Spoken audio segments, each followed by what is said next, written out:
valoramos mucho sus reflexiones. Fernando Salino, ¿cómo estás? Bien, muy bien, buenos días y gracias por la valoración. Bueno, Fernando, hoy se va a vivir un día o una jornada realmente muy importante, ¿sí?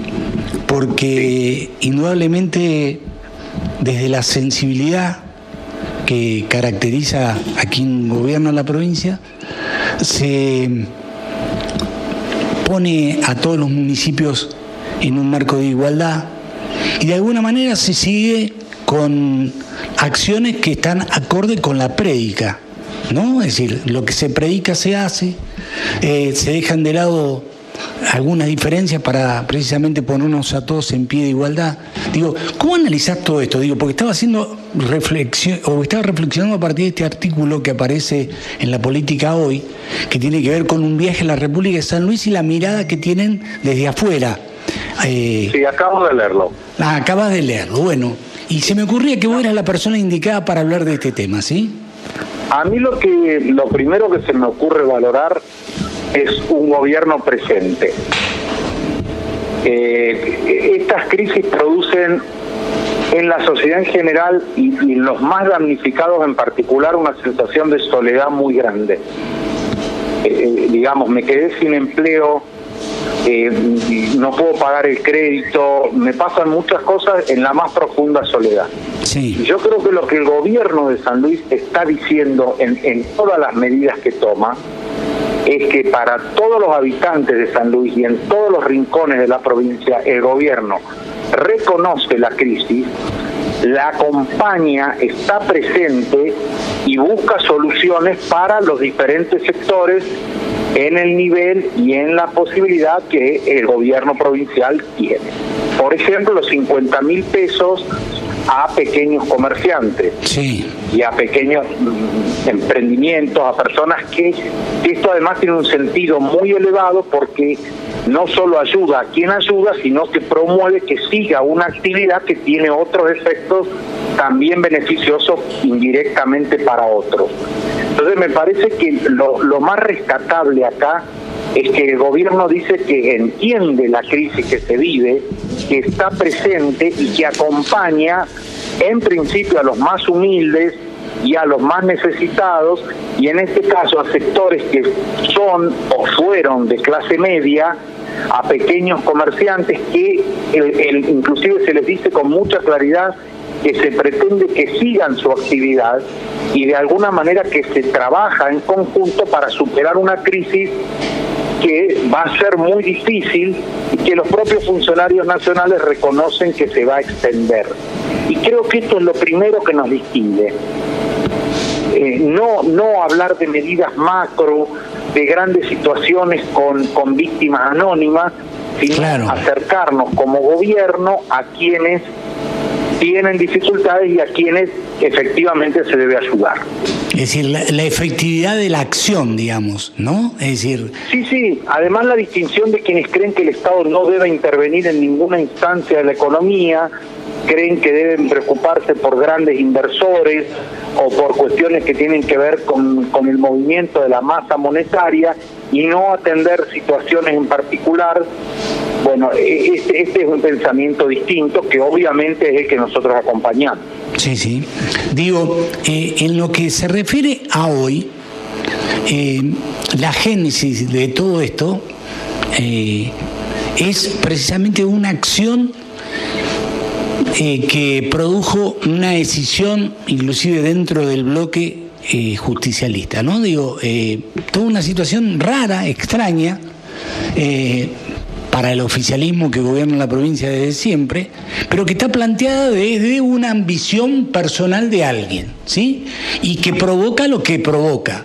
Entonces, la respuesta a eso es esto de hoy, ¿sí? Digo, ¿cómo viviste todo este tema? Vos que conocés muy bien las cosas desde adentro y que sabés que este tipo de cosas duelen. ¿Cómo lo viviste vos? Creo que es un momento muy difícil. Creo que es un momento muy duro. Si tengo que decir una intención, sí, sin lavarme las manos porque nunca lo hice, es que obviamente voy por la unidad. Sí. Obviamente voy por la unidad. Sí, por supuesto. También, claro. Obviamente, si lo que se está hablando es de dos lados, yo estoy del lado de Alberto. Claro. Y esto lo tengo que decir además de ser una obviedad, pero lo tengo que decir, porque si no sería esquivar lo que me estás planteando, y no lo hice nunca, no lo voy a hacer ahora. Por supuesto. Creo igual que estos son los momentos para usar la inteligencia, el temple, para trabajar y trabajar y trabajar, y no agredir en lo personal, y no descalificar, y no tener acciones de las que nos vamos a arrepentir toda la vida, y seguir rescatando lo que se pueda rescatar y respondiendo lo que se deba responder. Sí. Yo creo y confío y veo que hay mucha gente que trabaja para encontrar una instancia superadora de algo que no deseamos, y que, bueno, unos interpretamos de una manera y otros interpretan de otra, y tenemos que trabajar. En el mientras tanto van a suceder estas cosas. Sí. Sí, sí. Mientras tanto, además, tiene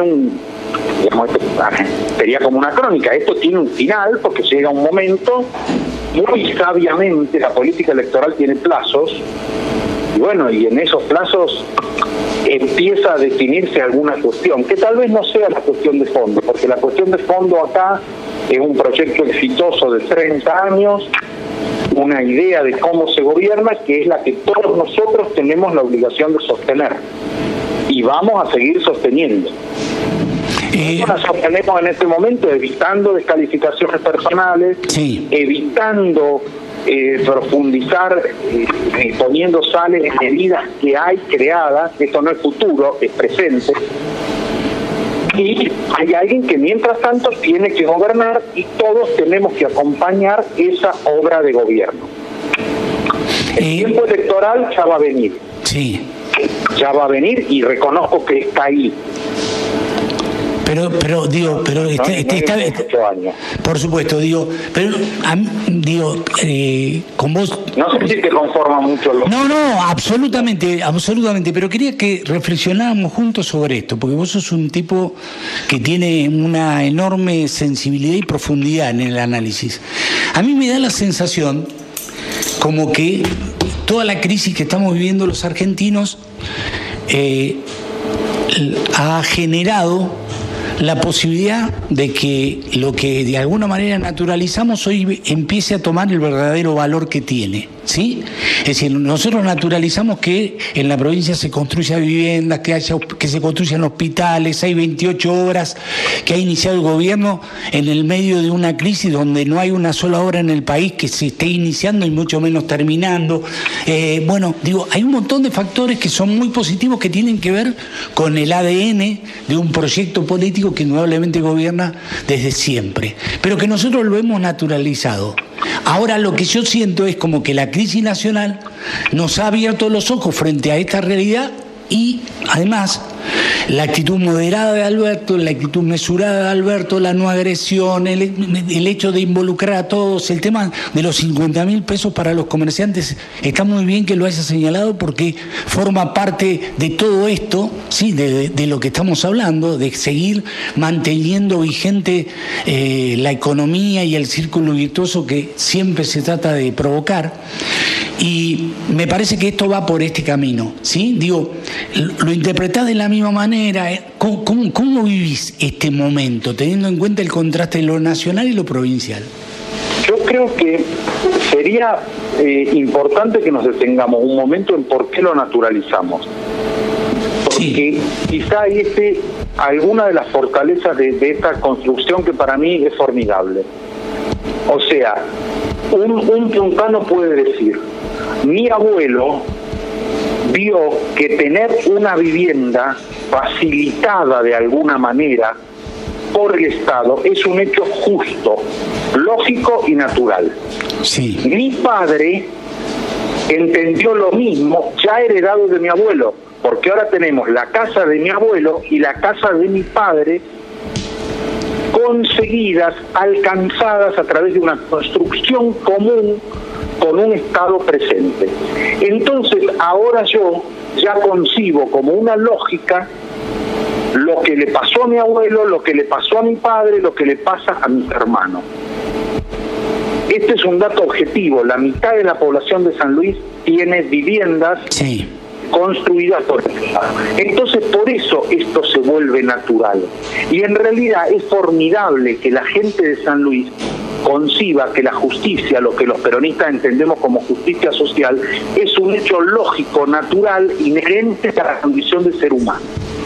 No se debe ser pobre. El Estado debe hacer algo para que la gente no sea pobre. Y la prédica, no la prédica con palabras, la prédica con hechos en 30 años es tan fuerte que por eso esto está naturalizado.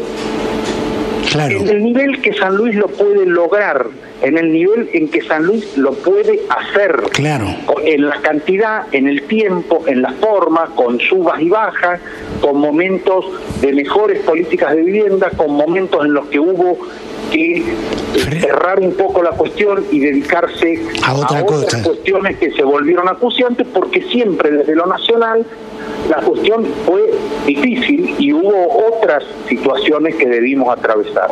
Pero esto hay que comprenderlo como en el fondo de esta cuestión. Y tanto es así que cada tanto, cuando esto parece desvanecerse, aparecen políticas concretas.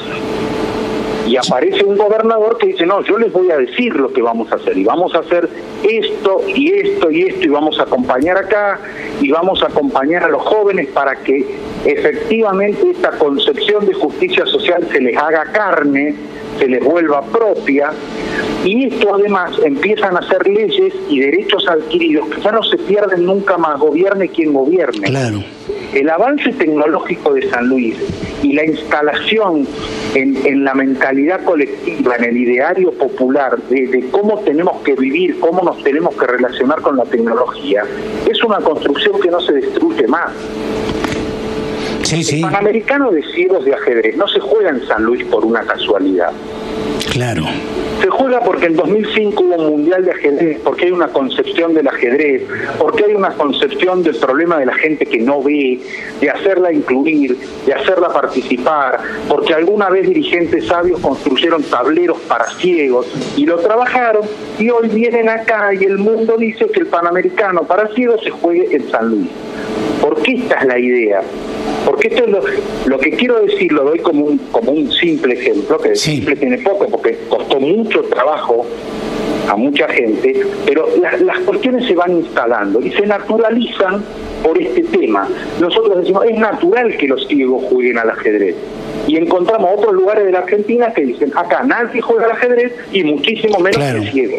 Y yo cuando hablaba hice referencia a esa nota que aparece en esa página web, y porque precisamente está escrita por alguien que no naturaliza nada, porque no es de acá y porque está descubriendo todo, y de repente se encuentra con una realidad que es la que se describe en esa nota, que nosotros, a lo mejor por el hecho de estar siempre, no la vemos. Digo, pasa eso cotidianamente con cosas que te pasan en tu hogar. Es decir, vos naturalizás. ¿Qué pasa? Sí. Que a veces como que nos dan vuelta la cuestión. Nosotros tenemos que explicar por qué hacemos lo que hacemos. Y somos los excéntricos y somos los irracionales. Lo irracional es lo otro. Claro. No somos nosotros los que tenemos que explicar. Cuando nosotros teníamos las rutas que teníamos, la pregunta era por qué no terminaban la ruta 2 que iba a Mar del Plata, que finalmente un día la terminaron. No porque nosotros hacíamos las autopistas. Esto es exactamente al revés. Lo que nosotros hacemos es lo racional y lo lógico. Yo recuerdo perfectamente, y me molesta el día de hoy, cuando Alberto fue al programa Intracables y habló de robótica, y el conductor, que es un chico que me parece que tiene valores, que es un profesional, un chico que trabaja, se rió. Claro. No somos nosotros los que tenemos que explicar por qué nos dedicamos a la robótica. Es la nación argentina la que tiene que explicar por qué no entiende la realidad del mundo. Claro. Por eso es natural. Lo natural es lo que hacemos nosotros. El mundo hace cosas parecidas a las que hacemos nosotros. Digo parecidas porque nos falta mucho. Reconozcamos que, bueno, hay algunos desequilibrios que de una provincia nos cuesta mucho superar, y por supuesto entendemos que el mundo está hablando de otra cuestión y las cosas están funcionando de otra manera. Algunas las alcanzamos, otras nos van a llevar mucho tiempo, porque además hay que atender cuestiones que son acuciantes, porque nosotros no estamos en una nube de robótica exclusiva. Sabemos que mientras tanto hay un mientras tanto durísimo, y me parece que eso es lo que el gobernador va a atender en el día de hoy, y lo va a hacer con una equidad absoluta, desconociendo además cualquier diferencia política. Sin dudas. ¿Te sorprende la diferencia política que existe hoy en el seno del justicialismo? Digo, para no personalizar, nada más te lo pregunto de esta manera. Sí, me sorprende. También me parece que después de tantos años, de tantas cosas, no digo que sea normal. Vos me decís, ¿te sorprende? Sí, me sorprende porque siempre, de alguna manera o de otra, con el trabajo y con de quienes nos dirigen, hemos superado instancias muy difíciles, claro, quizás próximas a esto, pero no iguales. Y estábamos acostumbrados a otra cosa también, ¿sí? A que las cosas siempre se resolvieran de otra manera, ¿sí? Sí, me sorprende, sí, que como que me sorprende, pero lo que invita, me parece, es a que los dirigentes sabios, la gente sensata, se serene, no vaya a lo personal, se eleve, no mire el cargo que quiere ocupar la próxima vez, o si le va a tocar de un lado, si le va a tocar del otro, le va a tocar en el medio. No mire eso, mire que hay una gran construcción colectiva que nosotros tenemos que defender. Y me parece que cada uno tiene que hacer el aporte de madurez, de sensatez, de mucho trabajo, obviamente sin abandonar convicciones, renunciar a aquello que considere renunciable, pero poniendo mucha madurez, mucha sensatez, protegiendo lo que conseguimos, respetando los liderazgos, todos, los de todos, sí, y viendo cómo salimos de esta situación. Fernando, te mando un abrazo, se me terminó el programa. Bueno, siempre un gustazo hablar con vos. Gracias. Un abrazo grande, un gusto. Gracias. Fernando